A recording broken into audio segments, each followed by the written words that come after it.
Assalamualaikum warahmatullahi wabarakatuh. Perkenalkan, nama saya Muhammad Rafis Ramadan dari kelas 7I, ingin mengerjakan tugas remedial informatika, yaitu membahas secara singkat, padat dan jelas dari bab 1 sampai bab 4. Pertama-tama saya akan menjelaskan tentang bab 1 terlebih dahulu. Bab 1 judulnya adalah informatika dan keterampilan genetik. Di bab 1 ini terbagi menjadi dua bagian, yaitu A.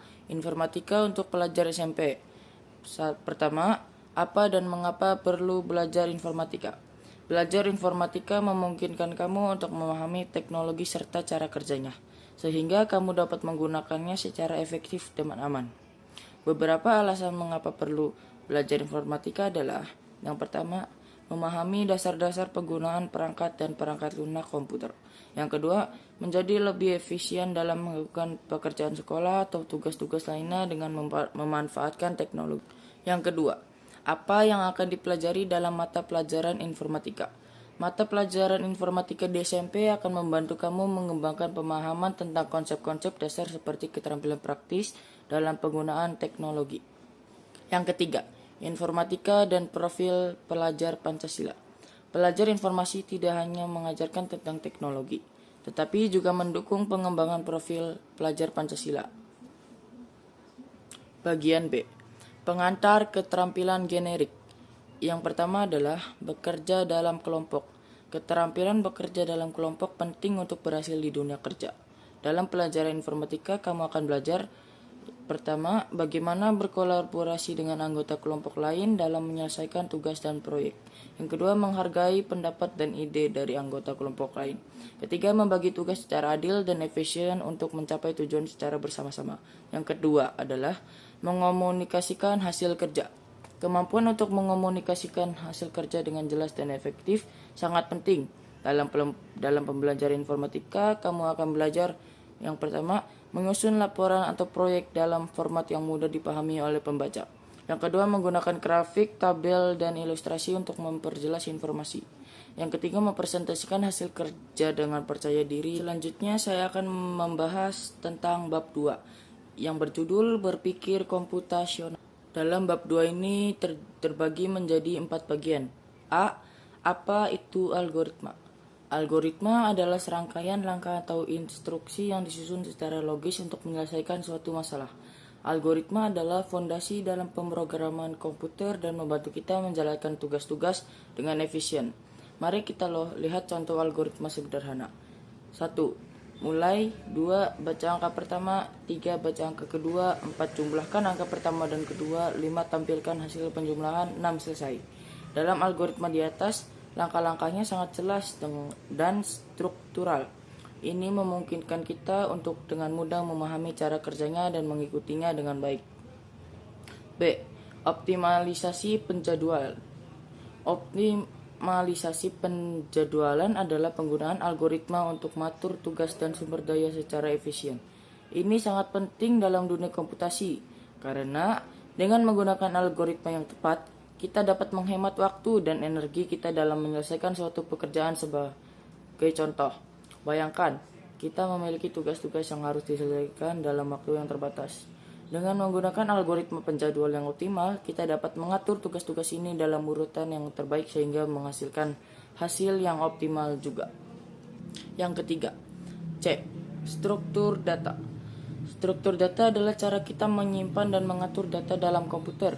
Dengan menggunakan struktur data yang tepat, kita dapat dengan efisien mengakses, menyimpan, dan memanipulasi data. D.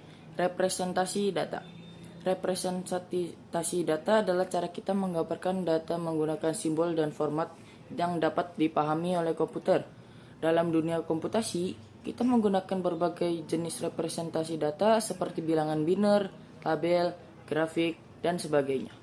Misalnya, kita dapat mewakili angka 6 dalam bentuk 0110 dalam bilangan biner. Representasi data yang tepat sangat penting untuk memastikan data kita tetap akurat dan dapat diproses dengan benar oleh komputer. Selanjutnya saya akan menjelaskan tentang bab 3. Bab 3 judulnya adalah Teknologi Informasi dan Komunikasi. Di bab 3 ini menjadi 5 bagian. A. Pengenalan antarmuka pengguna.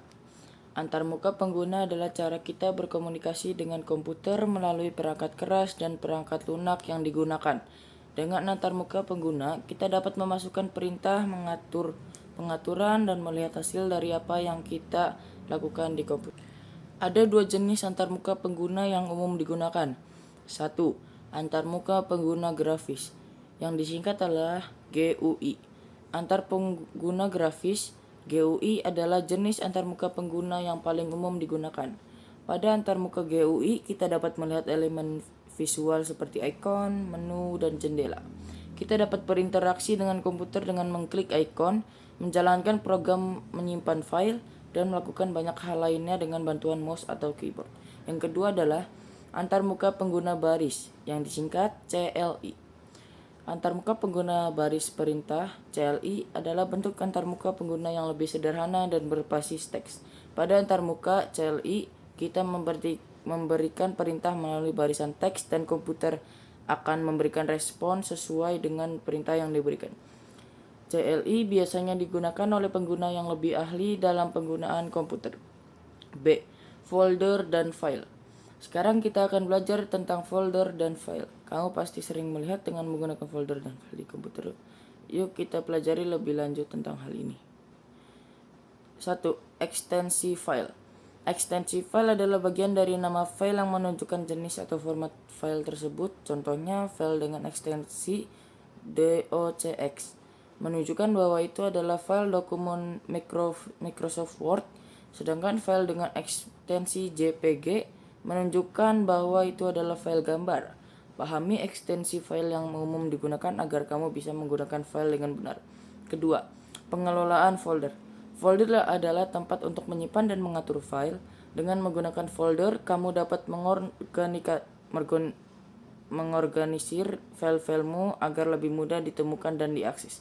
Berikut adalah beberapa tips untuk pengelolaan folder yang baik. Pertama, buat folder berdasarkan topik atau kategori file. Beri nama folder yang jelas dan deskriptif. Gunakan subfolder jika diperlukan.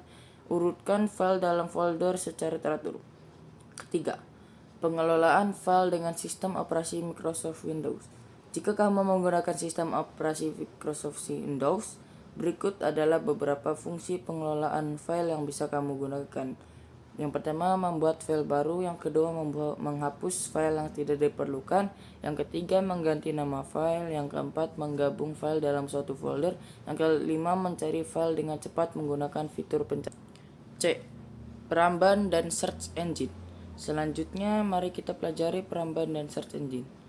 Dua hal ini sangat penting saat kita browsir di internet. Yang pertama, peramban. Peramban atau web browser adalah perangkat lunak yang digunakan untuk mengakses dan menampilkan halaman-halaman web. Beberapa peramban yang populer adalah Google Chrome, Mozilla Firefox, dan Microsoft Edge. Peramban memungkinkan kita untuk membuka dan menjelajahi halaman web dengan mudah. Yang kedua, search engine. Search engine adalah alat yang digunakan untuk mencari konten dari internet, seperti Google Search dan Bing. Dengan menggunakan search engine, kita dapat menemukan informasi yang kita butuhkan dengan cepat dan mudah. Ketika menggunakan search engine, pastikan untuk menggunakan kata kunci yang relevan agar hasil pencarian lebih kuat. D. Surel. Seiring perkembangan teknologi, surel atau email menjadi salah satu cara komunikasi secara elektronik yang paling umum digunakan. Surel memungkinkan kita untuk mengirim dan menerima pesan, melampirkan file, dan berkomunikasi dengan orang lain melalui internet. Aplikasi perkantoran. Sekarang kita akan belajar tentang aplikasi perkantoran, terutama pengolah kata. Pengolah kata adalah salah satu perangkat lunak yang paling umum digunakan di kantor. Pertama, sejarah perangkat lunak pengolah kata. Perangkat lunak pengolah kata telah ada sejak tahun 1970-an. Pada awalnya, pengolah kata adalah mesin mekanis yang digunakan untuk mengetik dan menghasilkan dokumen dengan lebih cepat. Kemudian, pengolah kata menjadi elektronik dan kini menjadi perangkat lunak yang digunakan secara luas di komputer. Kedua, pengolahan kata mekanis. Pada awalnya, mesin mekanis seperti mesin tik dan digunakan untuk mengetik dokumen, membuat salinan, dan melakukan tugas-tugas lain yang terkait dengan pengolahan kata. Mesin tik mekanis bekerja dengan menekan tombol-tombol yang menggerakkan pita dan menghasilkan teks tertulis. Yang ketiga, pengolah kata elektromekanis dan elektronik. Pada tahun 1960-an dan 1970-an, mesin tik mekanis digantikan oleh mesin tik elektromekanis yang menggunakan tenaga listrik. Kemudian, perkembangan teknologi komputer yang menghasilkan pengolah kata elektronik seperti Wang OS dan Xerox Alto yang memungkinkan pengguna untuk mengetik dan mengedit dokumen dengan lebih mudah. Keempat, perangkat lunak pengolah kata. Perangkat lunak pengolah kata seperti Microsoft Word dan Google Docs adalah contoh pengolah kata modern yang banyak digunakan saat ini. Dengan perangkat lunak pengolah kata, kita dapat menulis, mengedit, dan memformat dokumen dengan berbagai fitur yang tersedia. Lalu yang terakhir, saya akan menjelaskan tentang bab 4. Bab 4 berjudul Sistem Komputer. Pada bab 4 ini terjadi menjadi 5 bagian. A. Perangkat keras, hardware. Perangkat keras adalah bagian dari komputer yang kita bisa lihat dan sentuh. Inilah yang memberikan bentuk fisik dari komputer yang kita gunakan. Berikut ini beberapa komponen utama dari perangkat keras. 1. Perangkat masukan, input device. Perangkat masukan adalah perangkat yang digunakan untuk memasukkan informasi atau perintah ke dalam komputer. Contoh perangkat masukan adalah yang pertama, keyboard. Digunakan untuk memasukkan huruf, angka, dan simbol ke dalam komputer. Yang kedua, mouse. Digunakan untuk menggerakkan kursor dan memilih menu atau objek pada layar komputer. 3. Mikrofon. Digunakan untuk merekam suara atau perintah suara yang kemudian akan diterjemahkan oleh komputer. Keempat, scanner. Digunakan untuk mengubah dokumen fisik menjadi format elektronik yang dapat digunakan oleh komputer. Yang kedua adalah pemroses. Pemroses adalah komponen yang bertanggung jawab untuk menjalankan perintah dan tugas komputer. Proses atau CPU, yaitu Central Processing Unit, adalah contoh pemroses yang paling penting dalam komputer. CPU menjalankan instruksi, program, dan mengendalikan operasi komputer lainnya. Ketiga, alat output device. Alat output adalah perangkat yang menghasilkan informasi atau hasil dari komputer. Contoh perangkat output termasuk layar, menampilkan teks, gambar, dan video yang dihasilkan oleh komputer. Kedua, printer, mencetak dokumen atau gambar yang dihasilkan oleh komputer. Ketiga, speaker, menghasilkan suara dan musik yang dihasilkan oleh komputer.